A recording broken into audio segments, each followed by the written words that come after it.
के 64 अंगों का श्री रूप गोस्वामी ने भक्ति रसामृत सिंधु में वर्णन किया है। और उन 64 अंगों में से भी 9 अंग भक्ति के मुख्य अंग हैं।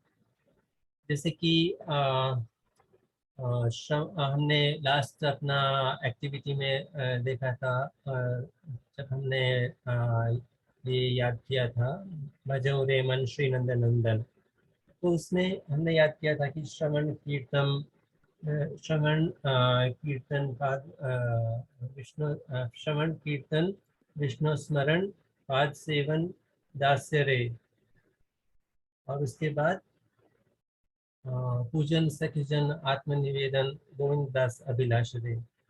तो इन 9 अंगों के बाद श्री रूप गोस्वामी ने भक्ति के 5 मुख्य अंगों के बारे में बताया। वो थे साधु संग, नाम संकीर्तन, भागवत श्रवण, मथुरावास और श्री मूर्ति की श्रद्धा पूर्वक सेवा। लेकिन इसके आगे भी एक बात बताया चैतन्य महाप्रभु ने कि जो ये सब भक्ति के मुख्य अंग हैं, उनमें से भी एक अंग है जिसकी सबसे अधिक कैपेबिलिटी है हमें कृष्ण प्रेम और कृष्ण को हमें प्रदान करने की, और वो है निरपराध रूप से नाम लेना। जब हम निरपराध रूप से नाम लेते हैं तो बहुत जल्दी हमारी भक्ति में उन्नति होती है और हम बहुत जल्दी कृष्ण का प्रेम प्राप्त कर सकते हैं। अगर हम निरपराध रूप से नाम नहीं लेते तो इसमें प्रोग्रेस में कुछ रुकावट आ सकती है। तो इसके बाद हम हरि नाम महिमा के बारे में चर्चा करेंगे कि हमें ये समझ लेना चाहिए कि हरि नाम की महिमा जानने के बाद ही हम हरि नाम के प्रति हमारी श्रद्धा और विकसित हो सकती है और हम और अच्छे प्रकार से हरि नाम कर सकते हैं। हरि नाम की महिमा का वर्णन सब वेद, पुराण और शास्त्रों में है। ऐसा कहा गया है हरिवंश पुराण में, वेदे रामायणे चैव पुराणे भारते तथा आदौ अन्ते च मध्ये च हरि सर्वत्र गीयते। अर्थात वेदों में, पुराणों में, रामायण और महाभारत में, इन सब में शुरू में, अंत में और मध्य में भी सब जगह हरि नाम की कथा का ही वर्णन किया गया है। तो ये हरि नाम जिसकी हम बात कर रहे हैं, उसका स्वरूप क्या है? ये हरि नाम आखिरकार है क्या? ऐसा है कि हरि नाम इस जगत की वस्तु नहीं है। सिर्फ हरे कृष्ण, हरे राम, इन शब्दों का उच्चारण ही शुद्ध हरि नाम नहीं है, क्योंकि ये इस प्रकार से तो हम नाम काफी समय से ले रहे हैं, लेकिन शास्त्र जो हरि नाम की महिमा बताते हैं वो कोई काल्पनिक या कोई अतिशयोक्ति नहीं है, क्योंकि शास्त्र जिस हरि नाम का वर्णन कर रहे हैं वो भौतिक शब्द नहीं है, भौतिक वाणी नहीं है। ये सिर्फ अक्षरों और शब्दों से युक्त एक भौतिक शब्द नहीं है, बल्कि शास्त्र जो हरि नाम का वर्णन कर रहे हैं वो है एक आध्यात्मिक वाणी, जो कि हम अपने कानों के माध्यम से सुनते हैं। किससे सुनते हैं? उस क्वालिफाइड पर्सन से, उस व्यक्ति से जिसकी इंद्रियां हरि नाम लेते लेते शुद्ध हो गई हैं और वो अब शुद्ध हरि नाम का उच्चारण कर पा रहा है। इसीलिए जब हम हमें गुरुदेव हरि नाम देते हैं, हम गुरुदेव शुद्ध भक्त हैं, और वे जब शुद्ध भक्त अपने वाणी से हमारे कानों में हरि नाम का उच्चारण करते हैं तो वो हमारे कानों में शुद्ध हरि नाम, जिस जिस हरि नाम की वेदों शास्त्रों ने चर्चा की है, वो हमारे कानों के रास्ते से हमारे अंदर स्थापित करते हैं, और तब ही हम धीरे धीरे हरि नाम का उच्चारण करने में समर्थ हो पाते हैं। तब इसके बाद प्रश्न आता है कि हरि नाम आगे हरि नाम का स्वरूप क्या है? हमने ये जाना था शुरू की क्लासेस में कि भगवान ऐश्वर्यमय है। ऐश्वर्यस्य समग्रस्य वीर्यस्य यशसा श्रिय ज्ञान वैराग्यश्चये शरणं भगिति गदा। तो इसमें ऐसा है, इसमें एक पोटेंसी है भगवान की, एक ऐश्वर्य है सर्वशक्तिमता। सर्वशक्तिमता का अर्थ क्या है? अर्थ ये है कि भगवान के नाम, रूप, गुण, लीला आदि में कोई भेद नहीं है।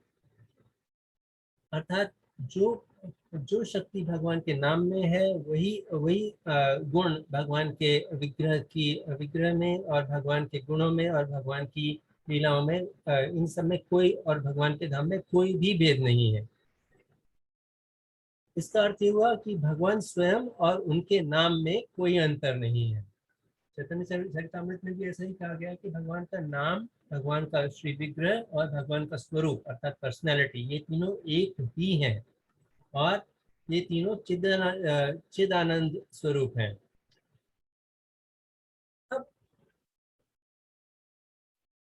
ये तो हरि नाम के बारे में हुआ, लेकिन जो इम्पोर्टेंट चीज है कि हरि नाम और हरि में भेद नहीं है, किंतु जो भौतिक जीव है अर्थात जो भौतिक शरीर में आबद्ध जीव हैं, उनके नाम, देह और नाम, देह और उनके उनके उनके नाम और देह में अंतर है। जैसे कि फॉर एग्जांपल आप अपने आप जैसे बुलाते हैं पानी पानी पानी, तो पानी पीने में और पानी बोलने में अंतर है। क्यों हम पानी पानी पानी पानी प्यास बुझाता है, इसलिए हम पानी पानी पानी पानी बुलाएंगे तो पानी तो उससे हमारी प्यास नहीं बुझेगी।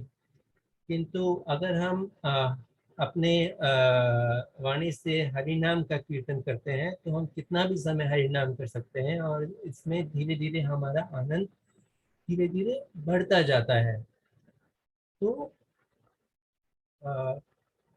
ये हमें जानना होगा कि नाम का, हरि नाम का जो स्वरूप तत्व है वो हरि नाम और नामी में कोई अंतर नहीं है। इसीलिए, और नाम, हरि नाम चिद आनंद स्वरूप है। इसीलिए जो हरि नाम है ये हमारी भौतिक इंद्रियों के द्वारा ग्राह्य नहीं है।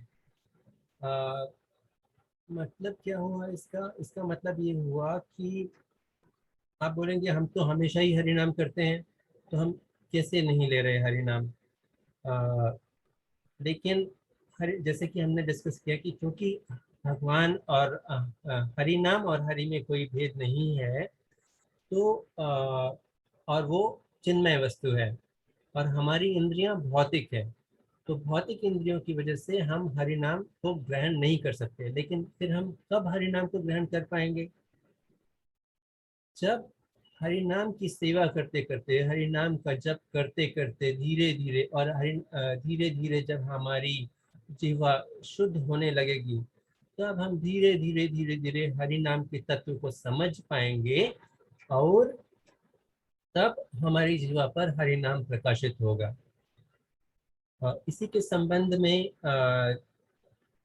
पद्म पुराण में और चैतन्य चरितमृत में एक वर्णन है, नाम चिंतामणि कृष्ण चैतन्य रस विग्रह पूर्ण शुद्धो नित्य मुक्तो अभिनत्वात् नाम नामिनो। अर्थात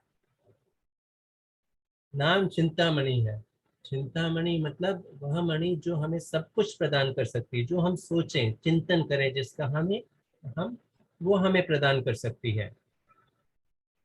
तो नाम चिंतामणि इसीलिए कहते हैं कि जब हम हरि नाम करें तो हमें भौतिक विषयों के बारे में चिंतन नहीं करना चाहिए, क्योंकि वो हमें भौतिक सुख प्रदान कर देगा और हम एक प्रकार से कृष्ण द्वारा ठगे जाएंगे। हमें कृष्ण प्रेम की जगह भौतिक वस्तुएं प्राप्त हो जाएंगी।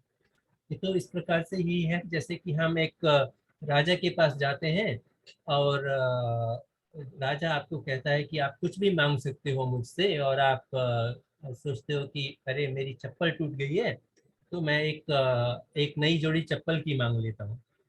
तो हर कोई आप के ऊपर हंसेगा, और आपने भी जो अगर ऐसा डिसीजन लिया तो वो उचित उचित डिसीजन नहीं होगा, क्योंकि अ, जब एक भगवान राजा के समान है जो हमें कुछ भी प्रदान कर सकते हैं, और हम उनसे चिन्मय हरिनाम मांगने की बजाय अगर भौतिक वस्तुएं मांगते हैं, तो ये हमारी मूर्खता ही समझना चाहिए। दूसरा, स्वयं भगवान स्वयं कृष्ण है। अ, भगवान के नाम और कृष्ण स्वयं, उनमें कोई अंतर नहीं है। रस तो वही है, चैतन्य रस विग्रह। भगवान चैतन्य रस के रस स्वरूप है, अर्थात वे जड़ वस्तु नहीं है। जैसे कि पानी पानी पानी बोलने से पानी नहीं प्राप्त होता, बट हरि नाम करने से हरि नाम का रस, हरि नाम से जो रस उदित होता है वो हमें प्राप्त हो सकता है। भगवान पूर्ण है, शुद्ध है, और अर्थात माया अतीत है, माया उन्हें बांध नहीं सकती, नित्य मुक्त है। और ये सब किस वजह से है? क्योंकि हरि नाम और हरि में कोई भेद नहीं है, अभिन्नत्वात् नाम नामिनो। तो फिर हमें हमारी हमारी हमारे मनुष्य जीवन का जो हमारा उद्देश्य है, कृष्ण प्रेम प्राप्त करना, किस प्रकार से प्राप्त हो सकता है? ऐसा देखा जाता है कि लोग सैकड़ों हजारों सालों तक तपस्या करते हैं, बहुत बहुत जन्मों तक तपस्या करते हैं, तो भी भगवान को प्राप्त नहीं कर पाते। लेकिन कलयुग में हरि हरि कृष्ण प्रेम प्राप्त करने का सबसे आसान, सबसे शीघ्रतम, सबसे सुरक्षित और सबसे अमोघ शस्त्र है हरि नाम, हरि के नामों का कीर्तन करना। इनफैक्ट ऐसे समझना चाहिए कि नाम जप सभी साधनाओं का राजा के समान है। हम हरिनाम की महिमा को तर्क वितर्क, विवेक अथवा बुद्धि के माध्यम से नहीं समझ सकते। ये हम तभी समझ सकते हैं जब हम श्रद्धा, भक्ति और सतत कीर्तन के साथ हम हरि के नामों का उच्चारण करें, तभी हमें धीरे धीरे हरि नाम की महिमा का ज्ञान हो पाएगा। इस समय हम लोग जिस काल में रह रहे हैं उसे कली काल कहते हैं। कली काल अर्थात सब तरफ झूठ, प्रपंच, तरह तरह की बेईमानी और न जाने क्या क्या किस प्रकार के दोष कली काल में हमें हमारे सामने आते रहते हैं। इनफैक्ट कलयुग दोषों की खान है, दोषों का सागर है। तो इस संबंध में श्रीमद् भागवत में ऐसा उल्लेख है, कले दोष निधे राजन, अस्ति है एक तो महान गुण, कितना देव कृष्ण से मुक्त संगो परम व्रजेत। अर्थात कलयुग दोषों का सागर है, लेकिन उसमें एक महान गुण है कि कृष्ण के नाम का कीर्तन से भौतिक बंधन से छुटकारा मिल सकता है और हम भगवान के परम धाम को जा सकते हैं। क्या बोला? कृष्ण नाम के उच्चारण से, कृष्ण नाम के कीर्तन से, किसी अन्य देवी देवता के कीर्तन से नहीं। कृष्ण नाम के, कृष्ण के पवित्र नामों का के उच्चारण से ही हम भव बंधन से मुक्त होकर भगवान के धाम में जा सकते हैं। इनफैक्ट सच बोले तो ऐसा ही चैतन्य चरितामृत में भी वर्णन है कि नाम के बिना कली युग में कोई और धर्म है ही नहीं, कोई और धार्मिक सिद्धांत हरि नाम के बिना कली काल में नहीं है। और ये हरि नाम ही सब मंत्रों का सार है, सब वैदिक मंत्रों का सार है। यही यही शास्त्रों का यही शास्त्रों का सभी शास्त्रों का मर्म है। मर्म अर्थात ऐसे सार ही समझना चाहिए। और कलयुग में एक और विशेषता है, जो काम ऐसा श्रीमद् भागवत में कहा गया है, कृते यद ध्यायतो विष्णुम त्रेतायाम यजतो मखई द्वापरे परिचर्यायाम कलौ तद हरि कीर्तनात्। अर्थात जो भगवान के रास्ते में जो हमें प्रोग्रेस होती है सतयुग में, विष्णु का भगवान विष्णु का हजारों सालों तक ध्यान करने से, या फिर त्रेता युग में बड़े बड़े यज्ञ करने से, और द्वापर युग में बिना किसी गलती के भगवान के हरि चरणों के, हरि के चरण कमलों की सेवा करने से वही वही प्रोग्रेस हमें, वही रिजल्ट हमें कलयुग में हरि नाम के कीर्तन से मिल सकता है। कलयुग में हमारी उम्र होती है करीब 100 साल के आसपास, और 100 साल तो बहुत ज़्यादा हो गया। 60 70 80 साल में लोग उसके बाद लोग रह नहीं पाते आमतौर पर। लेकिन सतयुग में लोगों की आयु काफ़ी ज़्यादा, करीब करीब 1 लाख वर्ष तक हो सकती है। तो वे लोग करीब कई हजारों साल, 5,000 10,000 साल तक ध्यान मग्न होकर विष्णु भगवान की तपस्या कर सकते हैं। और त्रेता युग में भी महान यज्ञों का वर्णन है कि जिसमें काफी सारा धन संपत्ति, काफी सारे दान आदि करने का वर्णन है। आज कलयुग में ऐसा समय है कि ये समय यज्ञ करने के लिए उपयुक्त समय नहीं है। ना तो हमें उपयुक्त हवन सामग्री मिलती है, ना यज्ञ करने वाले उच्च कोटि के ब्राह्मण मिलते हैं, और ना ही उनका उच्चारण शुद्ध होता है। काफी बार उनका उच्चारण भी शुद्ध नहीं होता।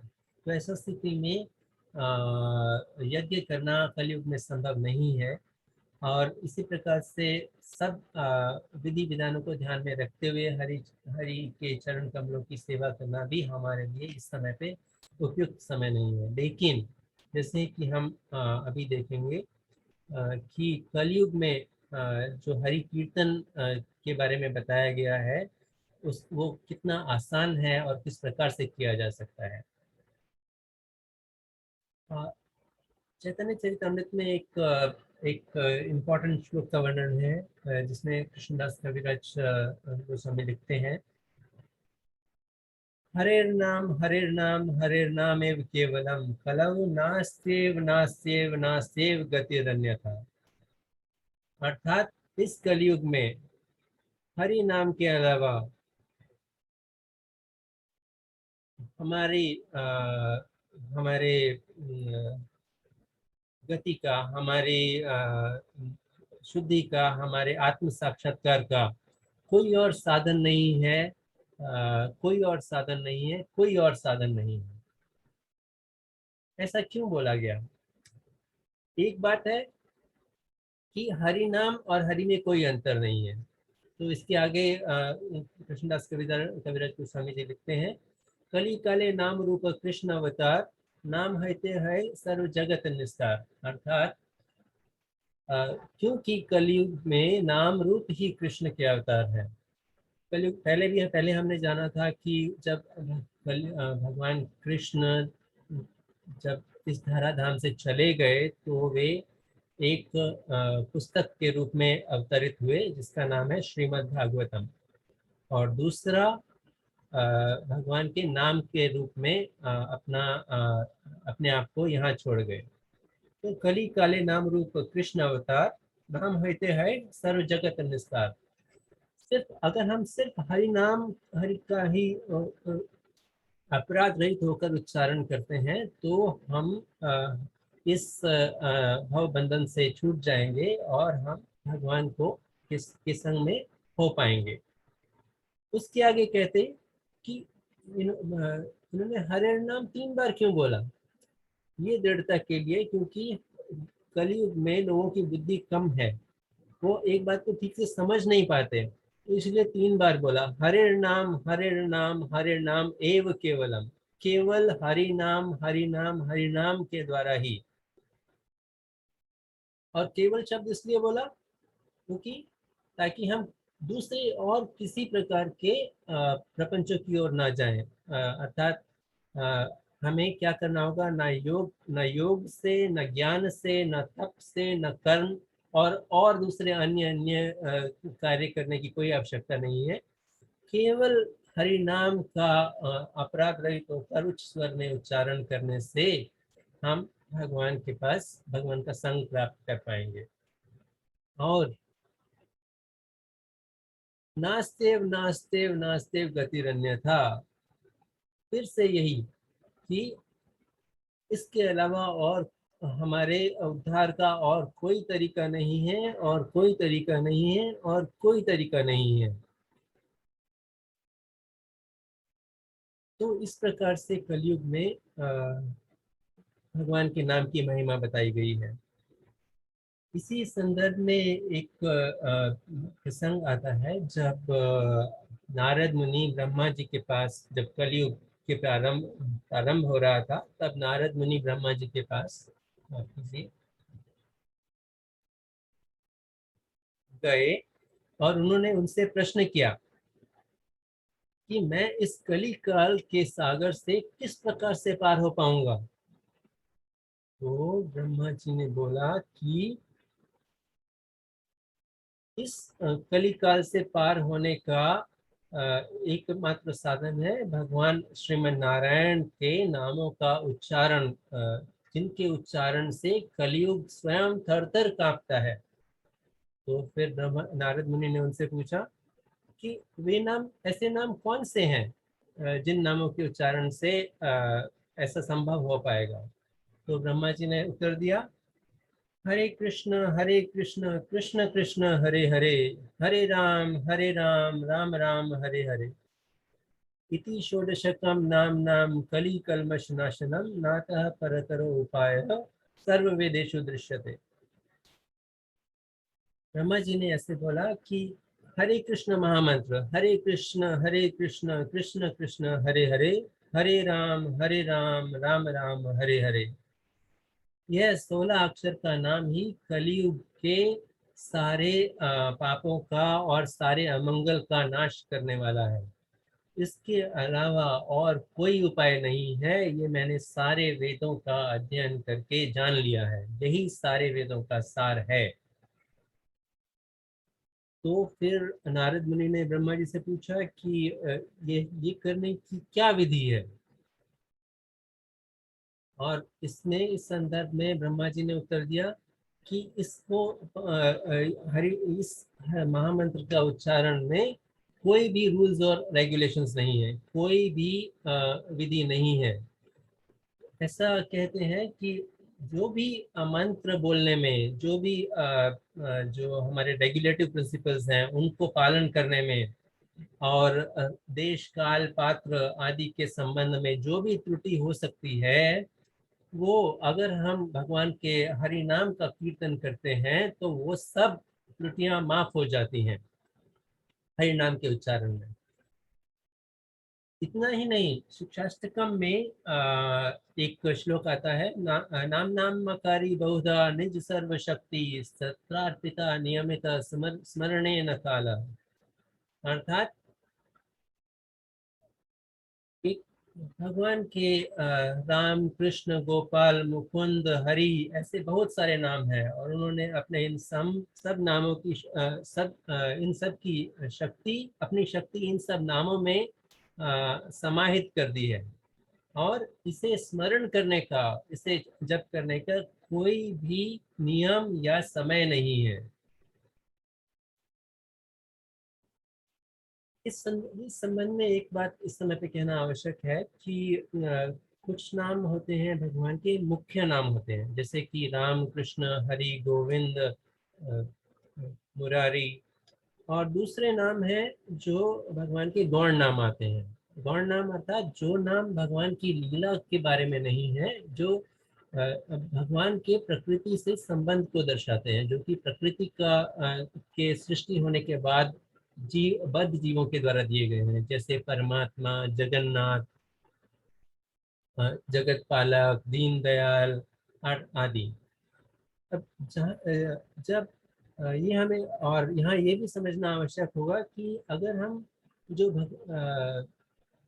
जो भगवान के मुख्य नाम है उनमें भगवान की शक्ति संपूर्ण रूप से समाहित है, और गौण नामों में भगवान की शक्ति समाहित है, किंतु वो उस प्रकार से नहीं है जितने प्रकार से वो मुख्य नामों में है।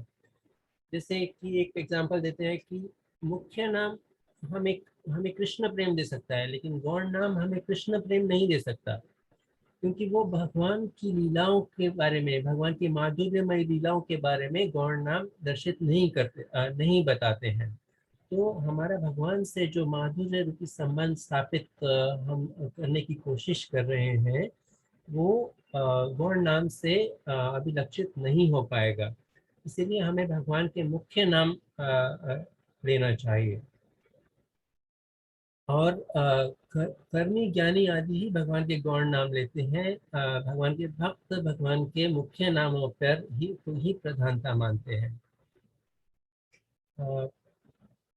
और भगवान का नाम परम स्वतंत्र है। भगवान का नाम परम स्वतंत्र इस प्रकार से है कि वो ना तो दीक्षा की, ना दीक्षा से पहले किए जाने वाले कार्यों की, ना विधि की अपेक्षा नहीं रखता। और अ, इसका इसका उच्चारण करने से यहाँ चांडालों आदि का भी उद्धार हो जाता है। तो ये सिर्फ उससे हमें क्या करना होता है कि हमें उच्च स्वर में हरि नामों का उच्चारण करना होता है। हरि नाम हमारे समस्त समस्त पापों का नाश करने वाला है। एक बृहद विष्णु पुराण से श्री विश्वनाथ चक्रवर्ती ठाकुर पाद एक श्लोक बोलते हैं, नाम्नो हि यावती शक्ति पाप निर्हरणे हरे, तावत कर्तुम न शक्नोति पातकम पातकीनः। अर्थात हरि नामक हरि नाम की पाप पापों का हरण करने की इतनी शक्ति है, इतनी शक्ति है कि जितने पाप एक महापातकी व्यक्ति कर भी नहीं सकता, उतने पाप हरि नाम पल भर में हर लेते हैं। और और भी चैतन्य चरितामृत में वर्णन है, एक कृष्ण नाम करे सर्व पाप नाश। तो एक कृष्ण नाम सारे पापों का नाश कर लेता है, और जब पापों का नाश हो जाता है तो हमारा हृदय शुद्ध होता है, और उसकी वजह से प्रेमेर कारण भक्ति करे न प्रकाश। तो उसके बाद जो प्रेम को प्रदान करने वाली, कृष्ण प्रेम प्रदान करने वाली भक्ति है, वो हमारे हृदय में उदित होती है। ऐसा बताते हैं कि हरि नाम एक अग्नि के समान है। चाहे हरि नाम हम ठीक से बोलें या गलत उच्चारण करें, जानबूझ के बोलें या न जाने बोलें, अगर हम सावधानी पूर्वक बोलें या फिर असावधानी पूर्वक बोलें, फिर भी वो तो हरि नाम तो अपना असर दिखाएगा ही। जैसे कि अगर हम अग्नि को स्पर्श करें तो हमारा हाथ जलेगा ही, चाहे हम समझ बूझ के उसको स्पर्श करने की कोशिश करें या फिर असावधानी से हमारा हाथ उसको लग जाए तो वो जलाएगी ही। इस संबंध में जैसे कि वाल्मीकि मुनि की कहानी आती है कि जब नारद मुनि, जब रत्नाकर डाकू को उन्होंने देखा कि रत्नाकर डाकू इतना क्रूर है, इस प्रकार के कर्म करता है, तो उन्हें दयावश उन्हें राम नाम का उन्हें उपदेश देने का प्रयत्न किया। तो जब वो इतने पापी थे कि वो हरि नाम का उच्चारण ही नहीं कर पा रहे थे, राम नाम का उच्चारण नहीं कर पा रहे थे, तो नारद जी को एक युक्ति सूझा। उन्होंने उनको बोला, तुम मरा मरा मरा मरा मरा मरा मरा बोलो। तो और सिर्फ उस मरा मरा मरा मरा मरा मरा का उच्चारण करने से ही जो राम नाम बन गया, राम राम राम राम राम राम, उससे ही रत्नाकर डाकू वाल्मीकि बन गए, और उनके हृदय में रामायण का प्रकाश हुआ। और इस नोइंगली और जानबूझकर या बिना जाने, जैसे कि कई बार एक स्टोरी का वर्णन है कि एक मुस्लिम था, वो सुबह अपना पेट साफ के लिए बाहर गया, अंधेरे में शौच कर रहा था। तो एक जंगली सुअर उसके पास आया और उसने अपने सींगों से उसका हृदय विदीर्ण कर दिया, मतलब उसे मार डाला। जब उसे वो जब वो उसे मारने जा रहा था तो उसके उस मुस्लिम के मुख से हराम निकला, हराम। तो इतने से ही, लेकिन भगवान ने ये नहीं देखा कि उसने हराम बोला है, उसने उन्होंने राम ही सुना, और राम सुन के ही उसे परम गति प्रदान कर दी, क्योंकि उसने उस समय पे उतने समय के लिए निरपराध होकर राम नाम का उच्चारण कर लिया था गलती से। तो इस प्रकार से ही हम ऐसे समझते हैं कि गरुड़ पुराण में वर्णन है कि अवश्य नपि यन नामनी कीर्तिते सर्वपात कही। अर्थात यदि हम अवश्य हेल्पलेसली बिना हम ना चाह कर भी हरि नाम का उच्चारण कर लेते हैं, तो हमारे जीवन से हमारे जीवन के पाप उसी प्रकार से भाग जाते हैं जिस प्रकार से जब जंगल में शेर दहाड़ता है तो छोटे मोटे जानवर, आसपास के जानवर, वो भय में भाग जाते हैं। उसी प्रकार से हरि नाम के उच्चारण से हमारे जीवन से पापों का क्षय हो जाता है।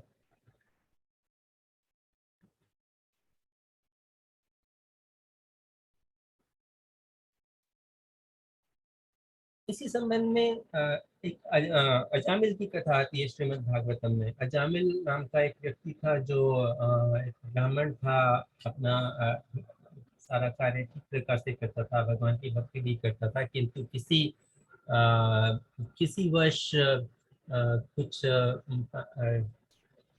इसी प्रकार से उसने एक बार एक शूद्र और एक वैश्य का संबंध होते हुए देख लिया, जिससे वो काफी ज्यादा उसमें आसक्त हो गया और फिर उसी के साथ ही, उस वैश्य के साथ ही रमण करने लगा। ऐसा बहुत समय तक करने पर भी जामिल का करीब करीब जब वो 80 साल से अधिक आयु के थे, तो उनका एक पुत्र हुआ, जिसका साधु संघ में आकर उसने अपना उसका उनका नाम रख दिया नारायण। और वो अपने पुत्र नारायण में काफी ज्यादा आसक्त था। नारायण इधर आओ, इधर जाओ नारायण, ये कर दो नारायण, मेरे पास आओ, मेरे साथ खेलो नारायण। तो हर बात में वो नारायण नारायण बोलता था। तो जब उसकी मृत्यु का समय आया, जब तो वो उनकी उम्र 88 वर्ष थी और उनका पुत्र का उम्र 4 वर्ष का था। और जब मृत्यु के समय आया तो उसके पाप कर्मों को देखते हुए उसको लेने के लिए यमदूत आए और उनसे आर्त होकर वो चिल्लाने लगा, नारायण, नारायण इधर आओ, नारायण मुझे बचाओ। तो अ, जब उसने ऐसे नारायण नाम का उच्चारण किया तो तुरंत 4 विष्णु दूत प्रकट हो गए। और वो यमदूतों को समझाने लगे कि इसने ऑफेंसलेस, निरपराध रूप से हरि नाम का उच्चारण किया है, और इसलिए ये आपके इसके सारे पाप, इस जीवन के ही पाप नहीं, पिछले सारे जीवन के पाप समाप्त हो गए हैं और ये आपके द्वारा ले जाने योग्य नहीं है।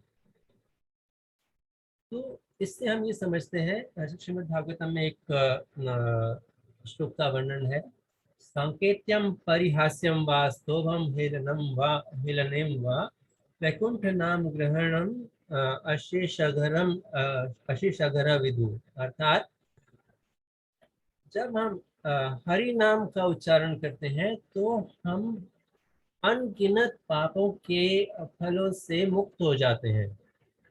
चाहे हम हरि नाम को संकेत के तौर पर लें, जैसे संकेत के तौर पर, जैसे कि अजामिल ने अपने पुत्र नारायण को बुलाया था, ना कि भगवान नारायण को, लेकिन उन्होंने नारायण नाम का स्मरण किया और भगवान के नाम और भगवान में कोई अंतर नहीं है ऐसा समझकर भगवान ने उसके सारे पापों का नाश कर दिया उस समय पर। तो संकेत पूर्वक अगर हम हरि नाम उच्चारण करें तो भी बहुत फल मिलता है। मजाक में, परिहास से, उपहास करते हुए अगर कोई हरि नाम का उच्चारण करता है, जैसे कि हरि नाम नगर कीर्तन चल रहा होता है कभी, तो कुछ लोग उपहास पूर्वक हरे कृष्णा, देखो हरे कृष्ण वाले आ गए, उस प्रकार से कोई हरि नाम का उच्चारण करता है तो भी भगवान उसको न समझकर, मतलब ये शुद्ध नाम नहीं होगा, लेकिन फिर भी उनके पापों का नाश होगा। और इसके अलावा, या फिर यदि कोई म्यूजिकल एंटरटेनमेंट के तौर पर, जैसे कि कुछ एक मूवी आया था बहुत पहले, जिसमें ऐसा वर्णन था, जपो सुबह सुबह शाम हरे कृष्ण हरे राम। तो अगर और उसके पहले वो लोग ड्रग्स ले रहे थे, तो ऐसा स्थिति में भी अगर कोई हरि नाम का उच्चारण करता है तो वो भी भगवान समझते हैं कि ये हरि नाम का उच्चारण कर रहा है और उसके अनगिनत पापों का नाश कर देते हैं। और या फिर अगर कोई असावधानी पूर्वक भगवान का नाम लेता है तो भी भगवान, जैसे कि हमने अभी डिस्कस किया था कि हरि नाम अग्नि के समान है, तो अगर असावधानी पूर्वक भी आप अग्नि के संपर्क में आते हैं तो भी अग्नि जलाती ही है। इसी प्रकार हरि नाम हमारे सारे पापों को जला डालता है। लेकिन इसका अर्थ ये नहीं है कि हम हरि नाम इस प्रकार से करें, संकेत के तौर पर, किसी का मजाक उड़ाने के तौर पर, या फिर म्यूजिकल एंटरटेनमेंट के लिए, या फिर असावधानी पूर्वक। हमें हरि नाम भगवान को संबोधन करते हुए पूरे भावपूर्ण होकर, संबंध, अभिदय, प्रयोजन को लक्ष्य समझते हुए, श्रद्धा पूर्वक, अत्यंत श्रद्धा पूर्वक और सावधानी पूर्वक हरि नाम करना चाहिए। ऐसा नहीं कि सिर्फ दूसरे किसी प्रकार से हरि नाम नहीं करना चाहिए।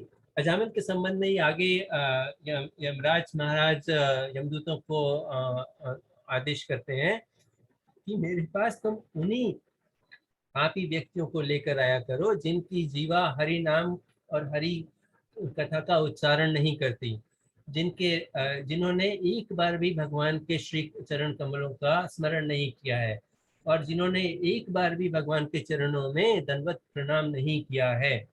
सिर्फ तुम उन्हीं लोगों को मेरे पास लाना, और जो लोग ये सब करते हैं उन्हें मेरे पास मत लाना। तो हरिनाम की अगाध महिमा है। और ऐसा एक श्रील रूप गोस्वामी ने पद्यावली नामक उनके ग्रंथ में ऐसा वर्णन किया है, जो श्री व्यासदेव ने स्कंद पुराण प्रभास खंड में भी बोला था, मधुर मधुरम एतन मंगलम मंगलानाम सकल निगम वल्ली सत्फलम चित स्वरूपम तकृतपि परिगीतम श्रद्धया हेलया वा भृगुवर नर मात्रम तारेत कृष्ण नाम। अर्थात हरिनाम सभी मधुर वस्तुओं में अत्यंत मधुर है, और सभी ऑस्पिशियस मंगलमय वस्तुओं में सबसे अधिक मंगलमय है। यह समस्त वेदों वेदों का वेदों का फल है। वेदों के अर्थात हाँ, जो समस्त वेदों का एक फल है। यहाँ तक कि सकृत अपि परिगीतम श्रद्धया हेलयावा, अर्थात अगर एक बार भी हरि नाम का उच्चारण किया जाता है श्रद्धा पूर्वक अथवा असावधानी पूर्वक, फिर भी कृष्ण नाम उस व्यक्ति को भव सागर से तार देते हैं। इतना ही नहीं, हरि नाम का उच्चारण जिसने कर लिया, उसका ऐसा समझना चाहिए कि उसने सारे तप कर चुका है, सारे यज्ञ कर चुका है, उसके अंदर आर्यों के सभी गुण हैं, और उसने सब सारे समस्त तीर्थों में स्नान कर लिया है, सारे वेदों का अध्ययन कर लिया है, और जो कुछ भी चाहिए वो सब प्राप्त कर लिया है। जैसे कि जिसने हरि नाम को पा लिया। हरि नाम एक ऐसा चिंतामणि है, चिंता मतलब जैसे कि 1 लाख रुपए में 10 रुपए भी होते हैं, 100 रुपए भी होते हैं, 1000 रुपए भी होते हैं, और 10 रुपए भी होते हैं, और 10,000 रुपए भी होते हैं। उसी प्रकार से इसको दो दो वजह से समझा जा सकता है। एक तो ये कि जो लोग इतनी इतना कुछ करते हैं, जिन्होंने बहुत सारा तप किया है, बहुत सारे यज्ञ किए हैं, बहुत सारे तीर्थों का स्नान किया है, और बहुत अधिक वेद अध्ययन किया है, वो ही हरिनाम हरिनाम बोल पाने का उच्चारण कर पाने के योग्य होते हैं। अथवा जिन्होंने हरिनाम का उच्चारण कर लिया, इन्होंने ये सब कार्य, ये सब पुण्य पुण्य सुकृतियां पहले ही अर्जित कर ली हैं, तब ही वो हरि नाम का उच्चारण कर पा रहे हैं। तो डेफिनेटली ऐसा कहते हैं, भागवतम में वर्णन है कि महाजनों का अनुकरण अनुसरण करते हुए निरंतर हरि नाम का उच्चारण ही निस्संदेह सब प्रकार की सफलता देने वाला है। चाहे वो भौतिक सफलता हो, चाहे वो या फिर आध्यात्मिक सफलता, क्योंकि अ, अ, क्योंकि ये इस बारे में हम पहले डिस्कस करेंगे कि हरि नाम चिंतामणि है। और बस हमें इतना करना चाहिए कि जब हम हरि नाम करते हैं तो हमें कोई भौतिक इच्छा नहीं रखनी चाहिए, अन्यथा ये तो वही होगा कि हीरे की खान में जाकर कोयला लेकर आ गए। और अ, कृष्ण नाम के ऐसे बारे में चैतन्य चरितामृत में ऐसा आता है कि कृष्णवाचक शब्दो नाश्च निर्वृत्ति वाचक, अर्थात जो कृष्ण नाम है वो भगवान की आकर्षक के आकर्षण को बताता है। कृष्ण भगवान के आकर्षण को बताता है, और न भगवान के आध्यात्मिक आनंद का वर्णन करता है। जब कृष्ण ये दोनों समाहित इकट्ठे हो जाते हैं तो वो पूर्ण ब्रह्म भगवान श्री कृष्ण के बारे में वर्णन करता है। और इतना ही नहीं, परम ब्रह्म दुई नाम समान है पुनः और शास्त्रे किछु विशेष पहला। कृष्णदास कविराज गोस्वामी चैतन्य चरितामृत में कहते हैं कि राम और कृष्ण जो भगवान के नाम है वो तो सेम, करीब करीब सेम लेवल पे है, किंतु शास्त्रों का अध्ययन करने से कुछ और पाया जाता है। क्या है वो चीज? राम रामेति रामेति रामे रामे मनो रमे रामे मनोरमे सहस्त्र नामाभि सहस्त्र नामाभि तुल्यम राम नाम वरानने। शिव जी पार्वती जी को कहते हैं, हे वरानना, राम राम राम ये नाम निश्चय ही एक सुंदर शब्द है, सुंदर वाणी है। हाँ, भगवान रामचंद्र का यह नाम भगवान विष्णु के 1000 नाम का उच्चारण के करने के बराबर है।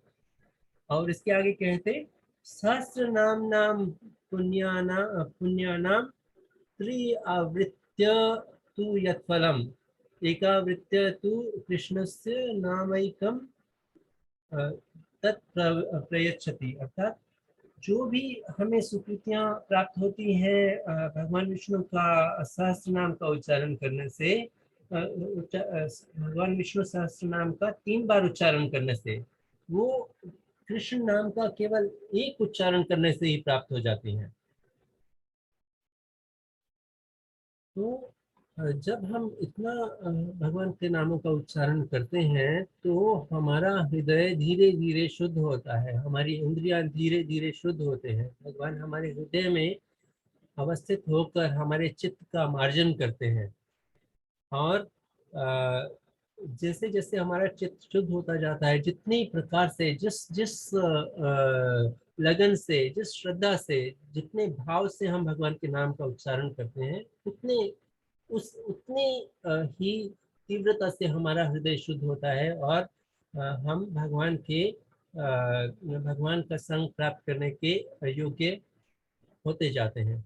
लेकिन ऐसा कहते हैं कि भगवान का नाम चिदानंदमय है, किंतु हमें तो इतना ज्यादा आनंद प्राप्त नहीं होता।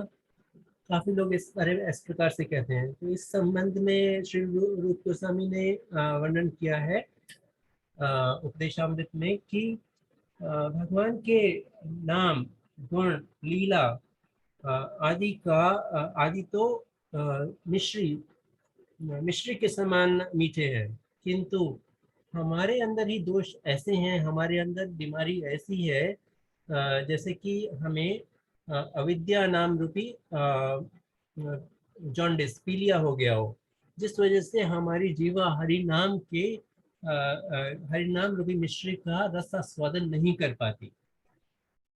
लेकिन ऐसा कैसे संभव हो पाएगा और कब संभव हो पाएगा? ये तभी संभव हो पाएगा जब हम सावधानी पूर्वक भगवान कृष्ण के नामों का उच्चारण करें। और फिर कब उच्चारण करें?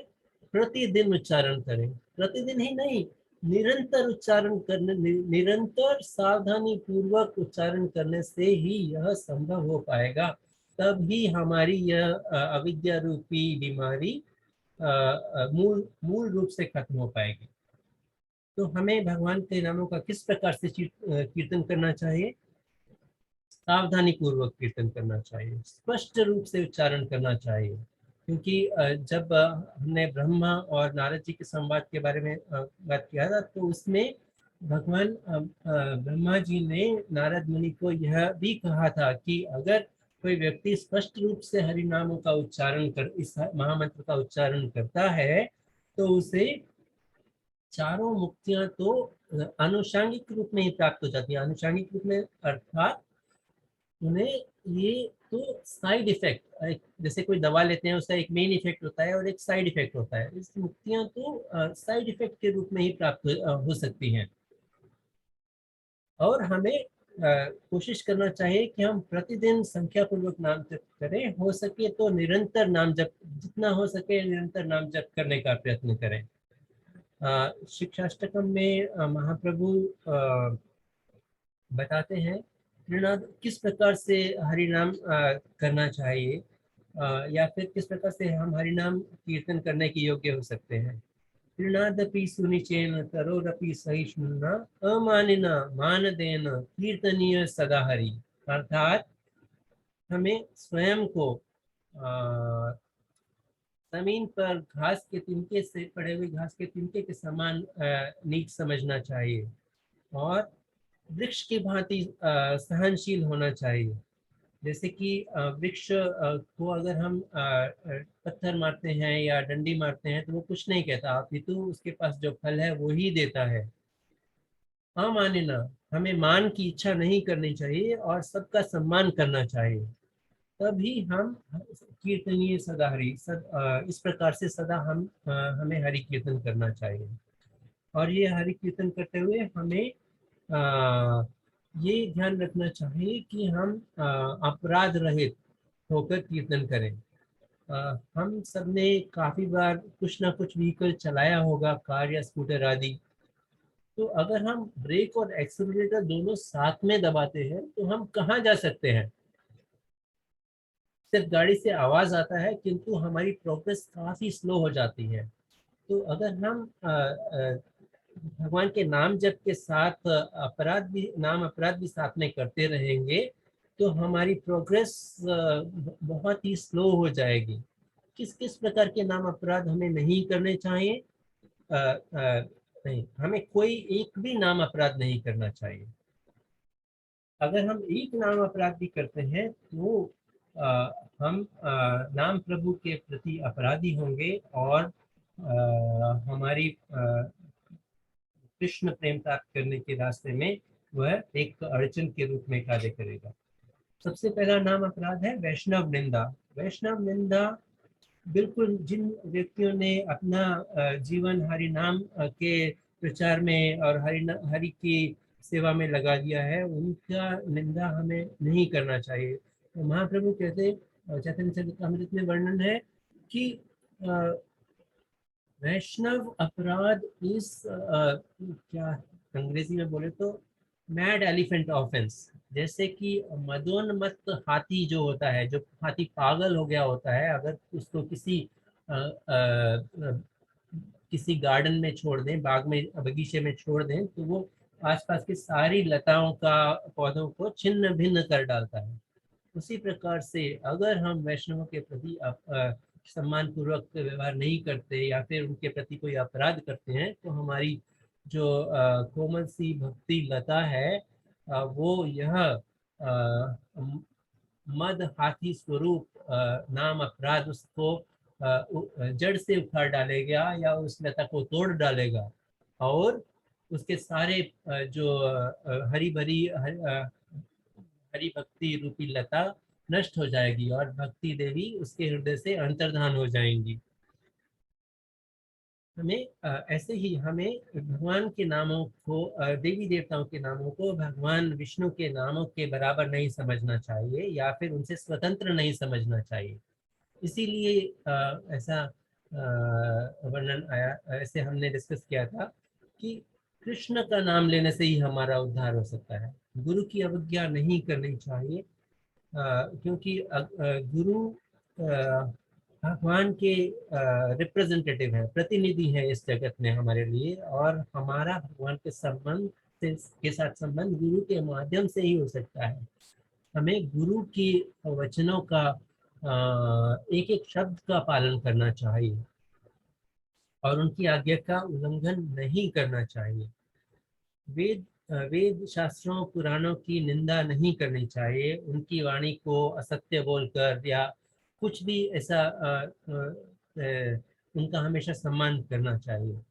हरि नाम की जो महिमा शास्त्रों में वर्णन है, उसे अतिशयोक्ति नहीं समझना चाहिए, ऐसे काल्पनिक नहीं समझना चाहिए। तो फिर हम आगे उस पे जाते हैं कि हम यहाँ पे थे कि हम नाम के बल पर, सॉरी, हमें हरि नाम के प्रभाव को भौतिक तरीके से एक्सप्लेन करने का प्रयत्न नहीं करना चाहिए कि हरि नाम, जो लोग ऐसे अपराध करते हैं, जो लोग पाप करते हैं, उन्हें हरि नाम करना चाहिए, इससे हमारे, या फिर उन्हें मंगल आरती में आना चाहिए, या फिर ये हरि नाम अगर हम करेंगे तो हमारा डीएनए जागृत हो जाएगा। ये सब भौतिक व्याख्याएं हैं हरि नाम के प्रभाव की। और नेक्स्ट आता है कि नाम के बल पर पाप करना। नाम के बल पर पाप करना एक घोर नाम अपराध है, कि हम सोचते हैं कि हम अब तो पवित्र हरि नाम का उच्चारण कर रहे हैं, अब ये पाप कर लेते हैं और फिर चार चार माला ज्यादा कर लेंगे तो हमारे पाप क्षय हो जाएंगे। ये जब हम नाम अपराध करते हैं, कि वो ऐसे ही होगा जैसे कि मैंने अभी पहले बताया था कि ये हम ब्रेक और एक्सेलरेटर साथ में दबा रहे हैं। और दूसरे दूसरे वैदिक अनुष्ठानों को हमें भगवान के हर पवित्र नाम के उच्चारण के समान नहीं समझना चाहिए। भगवान का पवित्र नाम वैदिक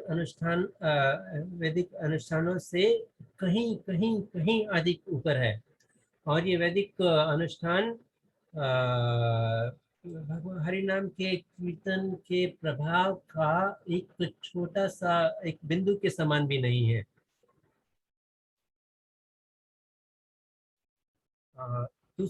नेक्स्ट आता है कि हमें श्रद्धा रहित व्यक्ति को हरि नाम के महिमा का उपदेश नहीं करना चाहिए।